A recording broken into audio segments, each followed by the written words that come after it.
मैं प्रभाकर मिश्रा का रुख करना चाहूंगी। प्रभाकर मिश्रा, ये बात सच है जो राजीव रंजन कोट कर रहे हैं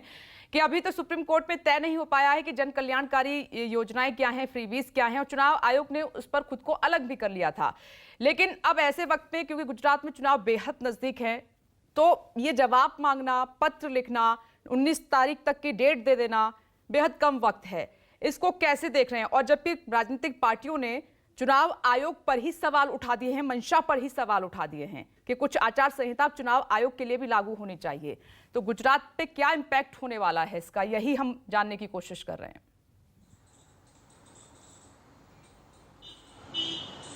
विपनेश, ये अपने आप में बहुत रोचक मामला है। हालांकि सुप्रीम कोर्ट में जब फ्रीबीज को लेकर याचिका गई और उसके बाद से लंबी सुनवाई हुई, सुनवाई के बाद हालांकि कोई नतीजा निकला नहीं, लेकिन बहस जरूर शुरू हो गई है। और बहस जब 2 राज्यों में चुनाव होने हैं उसके ठीक पहले बहस शुरू हुई है। और रोचक इस लिहाज से मैं कह रहा हूं कि जब सुप्रीम कोर्ट ने चुनाव आयोग को नोटिस जारी किया और चुनाव आयोग ने जब सुप्रीम कोर्ट में हलफनामा दायर किया था, तो उसमें चुनाव आयोग ने अपनी असमर्थता जताई थी और ये कहा था कि इस बहस में चुनाव आयोग नहीं पड़ना चाहता। जब सुप्रीम कोर्ट ने यह कहा कि इस पर एक कमेटी का गठन किया जाएगा, तो चुनाव आयोग ने कहा कि हम एक संवैधानिक संस्था है और हमें, यानी कि चुनाव आयोग को, किसी भी इस तरह की कमेटी में रहना ठीक नहीं रहेगा। पहली बात। दूसरी बात कि चुनाव आयोग ने कह दिया था कि इस बहस में नहीं पड़ना चाहता, इसलिए कि ये राजनीतिक पार्टियों का मसला है और चुनाव आयोग इससे दूर रहेगा। लेकिन उसके बाद चुनाव आयोग ने जो कंसल्टेशन पेपर जारी किया है,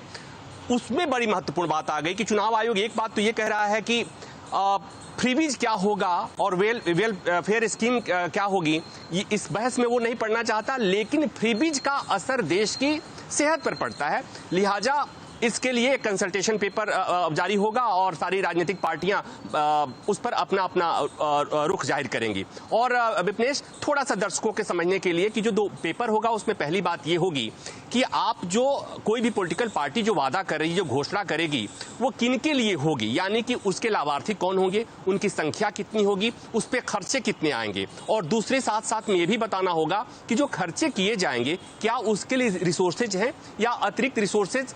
ढूंढने पड़ेंगे, व्यवस्था करनी पड़ेगी। और अगर व्यवस्था करनी पड़ेगी तो क्या इसके लिए अतिरिक्त टैक्स लगाने पड़ेंगे, क्योंकि ये लोगों को जानने का हक है। लेकिन यहां पर महत्वपूर्ण ये हो जाता है विपनेश कि चुनाव आयोग ने फिर कहा है कि फ्रीबीज और जन कल्याणकारी योजनाएं क्या होंगी। और बहस यही है, जब सुप्रीम कोर्ट में सुनवाई हुई थी तो यहां पर ये बार बार बातें उठ रही थी और विपनेश, जनता के मन में भी संशय होता है कि क्या बिजली, मुफ्त की बिजली फ्रीबीज में है, या लैपटॉप और साइकिल बांटना फ्रीबीज में है, मुफ्त का स्वास्थ्य सुविधाएं देना फ्रीबीज में है। क्योंकि आपको याद होगा जब सुनवाई चल रही थी तो सुप्रीम कोर्ट की तरफ से टिप्पणी आई कि साइकिल अगर कहीं मुफ्त में बांटी जाती है तो कोई उसे कह सकता है कि फ्रीबीज है, लेकिन हो सकता है कि वो साइकिल किसी जरूरतमंद के बिजनेस का साधन हो सकता है। दूसरी बात, बार बार जब कहा जाता है केंद्र सरकार की तरफ से जो उज्ज्वला योजना की बातें होती हैं और जो विपक्षी पार्टियां इसकी आलोचना करती हैं कि फ्रीबीज में इसको भी शामिल किया जाना चाहिए, तो उस समय ये तर्क दिया जाता है कि दरअसल इससे जो लकड़ी और धुएं से लोगों की आंख की रोशनी जा रही थी, गृहिणियों की दिक्कत हो रही थी, इसलिए फ्रीबीज, इसलिए इसे उज्ज्वला योजना शामिल किया गया। अब उसी में जो दूसरी तरफ के लोग हैं, आम आदमी पार्टी भी मसलन ये तर्क लेती है कि मुफ्त की बिजली से बच्चे पढ़ते हैं और बच्चे पढ़ते हैं मतलब ये कि right to education fundamental right के तहत है, और जो बच्चे दिए की रोशनी में पढ़ते हों, जो लैंप और लालटेन की रोशनी में पढ़ते हों, उनसे उनको दिक्कत हो सकती है। इसलिए वहां पर वो ये दावा कर सकते हैं कि ये बिजली जो है, मुफ्त की बिजली, वो फ्रीबीज में नहीं आएगी। तो मतलब ये कि अभी सबसे बड़ा अहम सवाल ये है कि फ्रीबीज क्या है और जन कल्याणकारी योजना क्या है, सुप्रीम कोर्ट ने अभी तक तय नहीं किया, क्योंकि सुप्रीम कोर्ट ने भी माना था कि एक कम्प्लेक्स इशू है। अभी सुप्रीम कोर्ट में सुनवाई होनी है, नई बेंच को मामला चला गया है, क्योंकि सुप्रीम कोर्ट में एक मामला था सुब्रमण्यम बालाजी, और उसमें सुप्रीम कोर्ट में साफ तौर पर कह दिया था कि अगर कोई पॉलिटिकल पार्टी अपनी मैनिफेस्टो में कोई बात कहती है तो ये करप्ट प्रैक्टिस में नहीं आता है और इसलिए मॉडल कोड ऑफ कंडक्ट का वायलेशन ही होता है। अब इतनी सी एक बात और इसमें महत्वपूर्ण ये है जी कि मॉडल कोड ऑफ कंडक्ट में बदलाव की जरूरत क्यों महसूस हो रही है, जैसा कि लॉ मिनिस्टर ने कहा, उसे भी समझने की जरूरत होती है क्योंकि जो मॉडल कोड ऑफ कंडक्ट जो है उसके बाद जब लागू होता है उसके बाद ही पॉलिटिकल पार्टियां कोई एक्शन लेती है तो चुनाव आयोग कोई कार्रवाई कर सकता है। चूंकि जो इलेक्शन मैनिफेस्टो है वो बहुत पार्टियां MCC model code of conduct लागू होने के पहले कर देती हैं घोषणाएं, और ऐसे में चुनाव आयोग के हाथ बंधे होते हैं। तो यहां पर एक विचार ये भी चल रहा है, इस तरह के एमसीसी में बदलाव की संभावना जताई जा रही है कि शायद उसका थोड़ा सा और पहले से लागू कर दिया जाए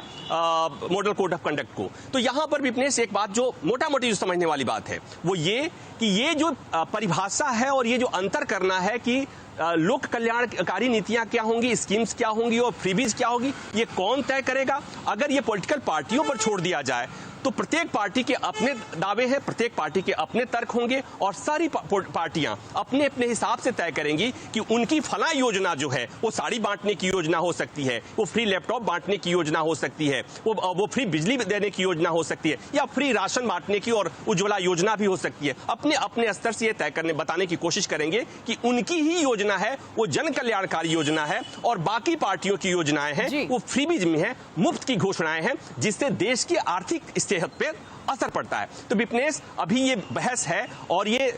चूंकि ये महत्वपूर्ण इस लिहाज से हो जाता है कि दो राज्यों में चुनाव होने उसके ठीक पहले, तो जैसा राजीव रंजन जो बता रहे थे, इसके पहले हम लोग भी चर्चा कर रहे थे कि दरअसल गुजरात में आम आदमी पार्टी जो दिल्ली मॉडल की बात कर रही है, पंजाब में बिजली मुफ्त बिजली और दिल्ली की मुफ्त बिजली का वहां पर जो लोगों से भरोसा दिला रही है, ये असर न कर दे या उसे किस तरह से रोकना है या उस तरह की घोषणाओं को बाकी पार्टियों को कैसे रोकना है, ये एक बड़ा महत्वपूर्ण सवाल है। और इसीलिए इलेक्शन कमीशन को अपने स्टांस में यूटर्न लेना पड़ा है और इस तरह का कंसल्टेशन पेपर जारी किया हुआ है चुनाव आयोग ने। बात कर लेती हूँ, आपने अहम सवाल भी उठाया है प्रभाकर मिश्रा। नमस्कार, मैं हूं मानक गुप्ता। अगर आपको हमारा ये वीडियो पसंद आया हो तो इसे लाइक और शेयर जरूर करें, और हां, हमें सब्सक्राइब और फॉलो करना ना भूलें ताकि आप देश और दुनिया की कोई खबर मिस ना करें। तो जुड़े रहिए हमारे साथ और देखते रहिए न्यूज़ 24।